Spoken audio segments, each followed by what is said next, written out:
بسم اللہ الرحمن الرحیم۔ رمضان ایک ایسا بابرکت اور رحمتوں بھرا مہینہ ہے کہ جس میں فرض کا ثواب 70 گنا اور نفل کا ثواب فرض کے برابر کر دیا جاتا ہے۔ لیکن ایسے بابرکت مہینے میں بھی کچھ بدقسمت لوگ ہوتے ہیں جو کہ روزہ رکھ کر صرف بھوک اور پیاس کو حاصل کرتے ہیں۔ ان کا روزہ اللہ کے ہاں ہرگز قبول نہیں کیا جاتا ہے۔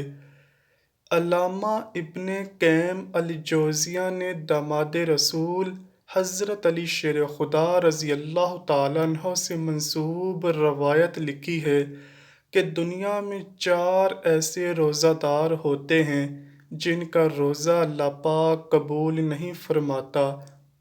ناظرین گرامی، حضرت ابو ہریرہ رضی اللہ تعالیٰ عنہ سے مروی ہے کہ رسول اللہ صلی اللہ علیہ وآلہ وسلم نے فرمایا، جو ماہ رمضان میں ثواب کی نیت سے راتوں کو عبادت میں مشغول ہو جائے تو اس کے پچھلے تمام گناہوں کو اللہ تعالیٰ معاف فرما دے گا۔ یہاں ثواب کی امید رکھنے کا مطلب یہ ہے کہ عبادت صرف اور صرف اللہ کی رضا کو حاصل کرنے کے لیے کی جائے۔ یہ عبادت شہرت حاصل کرنے کے لیے لوگوں کے سامنے دکھاوا نہیں ہونا چاہیے۔ قرآن پاک کو اللہ پاک نے رمضان میں نازل فرمایا، اسی لیے مسلمان رمضان میں قرآن پاک کی زیادہ سے زیادہ تلاوت کرتے ہیں۔ رسول اللہ صلی اللہ علیہ وآلہ وسلم ساری رات اللہ کی عبادت میں گزار دیا کرتے تھے، جس کی گواہی قرآن پاک یوں دیتا ہے۔ اللہ پاک قرآن پاک کی سورہ مزمل میں فرماتا ہے، اے چادر اوڑھنے والے نبی، رات میں تھوڑا قیام کریں، آدھی رات یا اس سے کچھ کم یا اس سے کچھ زیادہ، قرآن کو ٹھہر ٹھہر کر پڑھیں۔ روزہ گناہوں کو بڑی تیزی کے ساتھ ختم کرتا ہے۔ یہ سب سے اہم بدنی عبادت میں شمار کیا جاتا ہے۔ روزہ رکھنے سے نہ صرف مسلمانوں کے گناہوں کو معاف فرمایا جاتا ہے بلکہ روزہ آئندہ گناہوں سے باز رہنے کے لیے ایک بہترین تربیت ہے۔ عبادتوں میں سے روزے کو ایک اہم مقام اور رتبہ دیا گیا ہے، لیکن کچھ ایسے مسلمان بھی ہیں جن کے روزے اللہ پاک قبول نہیں فرمائے گا۔ حضرت علی رضی اللہ تعالیٰ عنہ سے کسی نے دریافت کیا، اے امیر المؤمنین، کیا کوئی ایسے مسلمان بھی ہیں جن کے روزے قبول نہیں کیے جائیں گے؟ حضرت علی رضی اللہ تعالیٰ عنہ نے فرمایا، جی ہاں، 4 ایسے مسلمان ہیں جن کے روزے قبول نہیں ہوں گے۔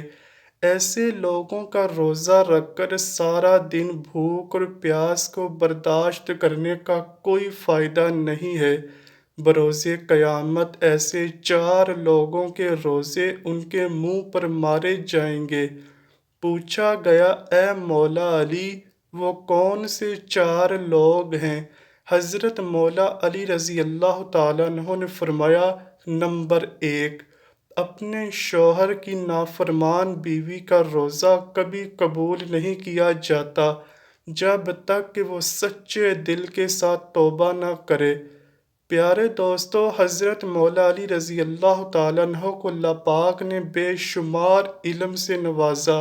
یہی وجہ ہے کہ رسول اللہ صلی اللہ علیہ وآلہ وسلم نے فرمایا، میں علم کا شہر ہوں اور علی اس کا دروازہ ہے۔ چنانچہ حضرت علی رضی اللہ عنہ نے فرمایا کہ جس عورت کا خاوند اس سے ناراض ہو تو اس عورت کا روزہ قبول نہ ہوگا۔ سارا دن بھوک اور پیاس کے علاوہ اس کو کچھ حاصل نہیں ہوگا۔ نافرمان بیوی کا روزہ اللہ کے ہاں اس وقت تک قبول نہیں ہوگا جب تک کہ وہ سچے دل کے ساتھ توبہ نہ کرے۔ قرآن پاک میں اللہ یوں فرماتا ہے، اس کی نشانیوں میں سے ہے کہ تمہاری ہی جن سے تمہاری بیویاں پیدا کی گئیں تاکہ تم آرام پاؤ۔ اس نے تمہارے درمیان محبت اور ہمدردی پیدا کی۔ یقیناً غور و فکر کرنے والے کے لیے اس میں بہت زیادہ نشانیاں ہیں۔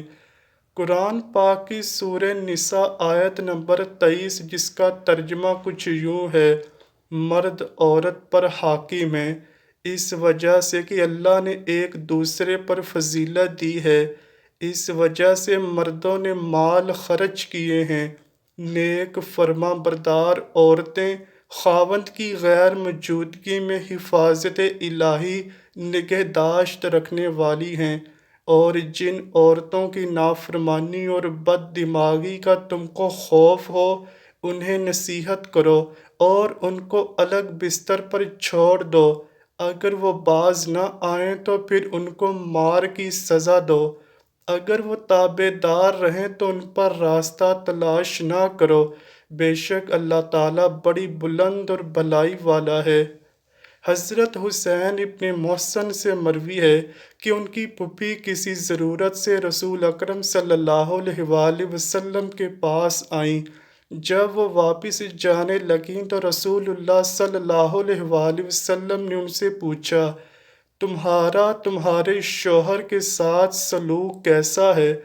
انہوں نے جواب دیتے ہوئے کہا، میں اپنے شوہر کی ہر ضروریات پوری کرتی ہوں، اپنی طرف سے تو کوئی شکایت کا موقع نہیں دیتی ہوں۔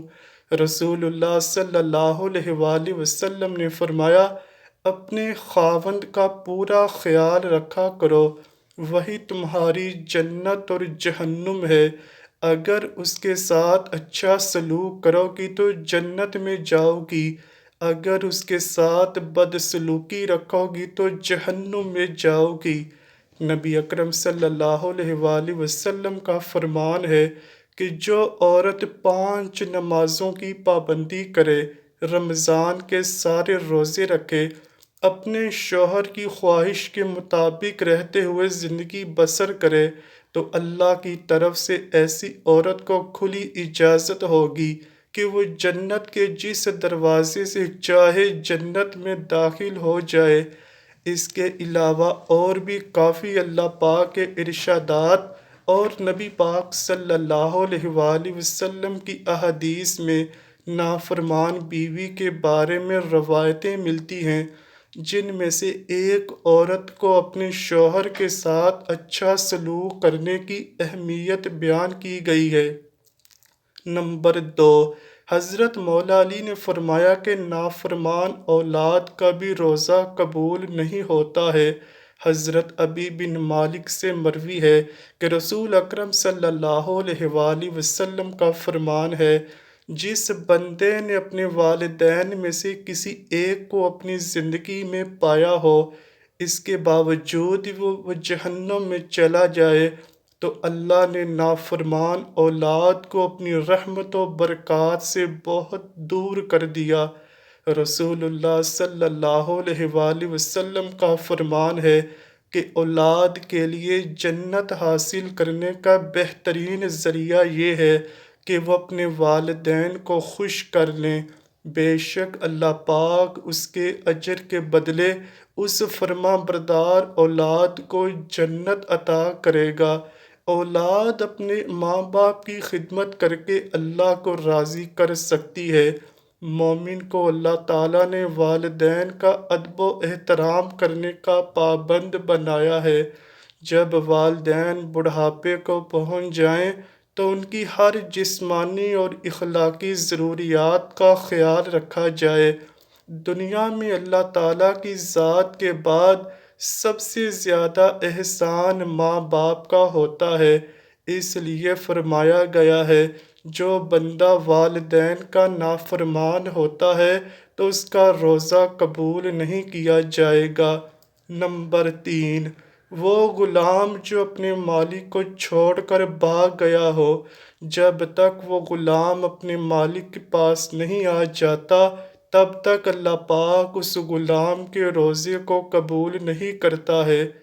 نمبر 4، حضرت مولا علی کا فرمان ہے کہ جو بندہ اپنے امام کی اطاعت نہیں کرتا، اس کا نافرمان ہے، تو اس کا روزہ بھی قابل قبول نہیں۔ حضرت ابو ہریرہ سے مروی ہے کہ رسول اللہ صلی اللہ علیہ وآلہ وسلم کا فرمان ہے، جس نے میری اطاعت کی اس نے اللہ کی اطاعت کی، جس نے میری نافرمانی کی اس نے اللہ کی نافرمانی کی۔ قرآن پاک کی سورہ نساء آیت نمبر 59 میں اللہ پاک کا ارشاد ہے، رسول اکرم صلی اللہ علیہ وآلہ وسلم کی اطاعت کے بعد امام وقت کی اطاعت کے بارے میں یوں حکم دیا گیا ہے، اے ایمان والو، حکم مانو اللہ کا، حکم مانو رسول اللہ صلی اللہ علیہ وآلہ وسلم کا اور ان کا جو تم پر حکومت والے ہیں۔ قرآن مجید اور حدیث محمدی صلی اللہ علیہ وآلہ وسلم میں ہے کہ رسول اکرم صلی اللہ علیہ وآلہ وسلم کی اطاعت کے بعد تم پر امام امیر جو حکومت کر رہا ہو اس کی اطاعت کرنا بھی لازم ہے۔ حدیث مبارکہ کے آخری حصے میں یوں بیان کیا گیا ہے، جس نے اپنے امیر کی اطاعت کی اس نے رسول اکرم صلی اللہ علیہ وآلہ وسلم کی اطاعت کی، جس نے اپنے امیر کی نافرمانی کی اس نے میری نافرمانی کی۔ دوستو، اللہ پاک نے ہم پر رمضان کا مبارک مہینہ اس لیے نازل فرمایا ہے کہ ہم نیک کام کر کے دوسرے مہینوں کی نسبت لاکھوں درجے زیادہ نیکیاں حاصل کر کے اپنی بخشش کے حقدار بن سکیں۔ ہم کو اپنے آپ پر غور کرنا چاہیے کہ ہم میں سے کتنے لوگوں میں یہ 4 باتیں پائی جاتی ہیں۔ اگر ہم میں کوئی ایک بھی بات موجود ہے تو ہمیں چاہیے کہ فوراً اللہ سے سچے دل سے توبہ کریں، تاکہ اللہ کے ہاں ہمارا بھی روزہ قابل قبول ہو۔ اللہ پاک سے دعا ہے کہ وہ ہمیں ان 4 برائیوں سے بچنے کی توفیق عطا فرمائے، آمین یا رب العالمین۔ امید کرتا ہوں کہ آپ کو ویڈیو ضرور پسند آئی ہوگی۔ اگر ویڈیو پسند آئی ہے تو ویڈیو کو لائک کیجئے، شیئر کیجئے اور چینل کو لازمی سبسکرائب کیجئے۔ کمنٹ سیکشن میں اپنی رائے کا اظہار بھی ضرور کیجئے گا۔ ملتے ہیں اگلی ویڈیو میں، تب تک کے لیے اللہ حافظ۔